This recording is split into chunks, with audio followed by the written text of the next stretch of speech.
بسم اللہ الرحمن الرحیم۔ سعودی عرب سے آئی ایک اچھی خبر۔ تقریباً 77 دنوں کے بعد مسجد نبوی کو عام نمازیوں کے لیے کھول دیا گیا۔ خادم الحرمین شریفین شاہ سلمان بن عبدالعزیز کی اجازت سے مملکت سعودی عرب میں مسجد نبوی کے علاوہ دیگر مساجد بھی عام نمازیوں کے لیے کھول دی گئی ہیں۔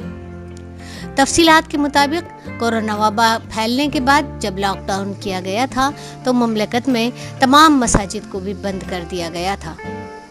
مملکت میں مکمل لاک ڈاؤن تھا۔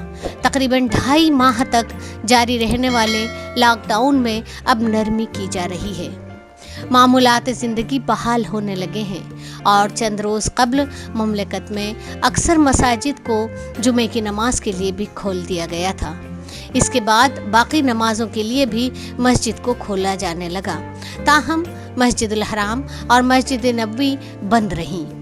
اب خادم الحرمین شریفین شاہ سلمان بن عبدالعزیز کی اجازت سے مسجد نبوی کو بھی عام نمازیوں کے لیے کھول دیا گیا۔ اس کے ساتھ اور دیگر مساجد کو بھی کھولا گیا ہے۔ مسجد نبوی حفاظتی تدابیر کے ساتھ مرحلہ وار کھول دی گئی ہے۔ اس سے قبل سعودی حکومت نے 26 مئی کو اعلان کیا تھا کہ ملک بھر کی تمام مساجد جمعہ اور دیگر فرض نمازوں کے لیے اتوار 31 مئی سے کھول دی جائیں گی۔